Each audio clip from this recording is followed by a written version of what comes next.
تعليمه في الصغر كالنقش في الحجر أو على الحجر، فلقد أوصى تعليم الإسلام بآداب السلوك الراقي المقبول اجتماعيا.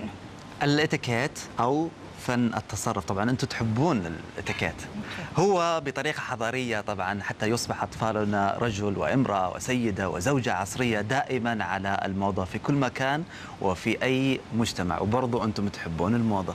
فهذا العصر يا علي هو عصر التكنولوجيا ويتطلب سرعة في الأداء والتفكير مع دقة في التنفيذ. نتابع زينا يعني.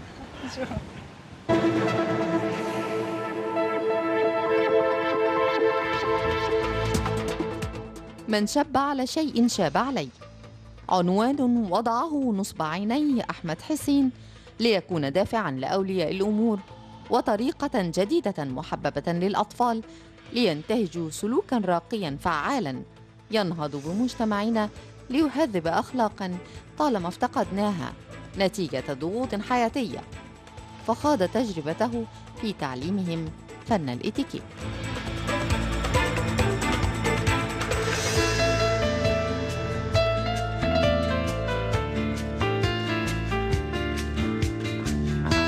فكرنا نبدأ من الجيل الصغير للجيل الصاعد، ان هو فوق 3 سنين وطالع، 5 سنين و6 سنين و10 سنين، بدأنا ان احنا ننمي فيهم الموهبة دي، ازاي يتعامل مع باباه، ويتعامل ازاي يتعامل مع مامته، ازاي ياكل في المطاعم، فن واصول الاتيكيت، فن واصول الاتيكيت كله، اصول الضيافه، لحد جاله البيت يتعامل معاه ازاي، الناس الكبيره لما تتكلم ازاي هو يصمت، منها اداب الحديث ومنها اداب الاتيكيت.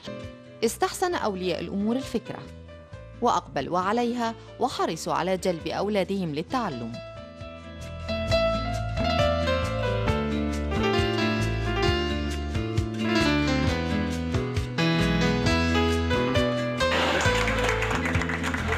تعلمت أن أنا أنظم المواعيد، وتعلمت أن أنا أحترم كل المهن.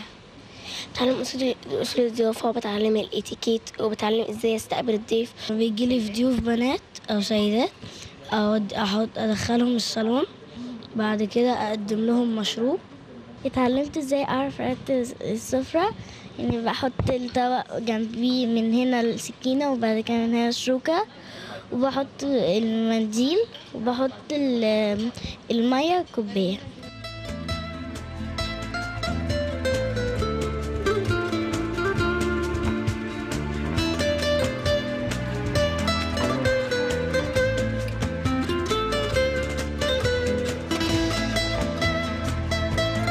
احنا لما نعلم ولادنا ان ما يقولش البنت بس هي اللي ترتب البيت مع مامتها، لا يلا نرتب البيت عشان احنا ورانا تدريب. دي حاجه لو زرعناها في الاطفال من وهم صغيرين هتفرق معاهم في حياتهم، وهيكون ليها اثار ايجابيه كتير قوي على حياتهم.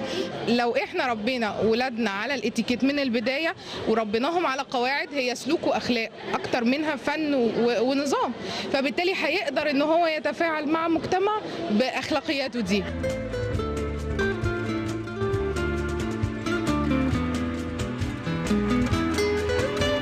جيل جديد في سنون مختلفة يدفعه مجتمعه للتعاون بتعليمهم آداب وسلوكيات التعامل. فقد شمل التغيير في مصر الاهتمام بثقافة التعاون بين الفتاة والفتى على حد سواء، لنرى عن قريب حياة اجتماعية راضية ومستقرة. عبلة عبد الحليم، لMBC في أسبوع الإسكندرية.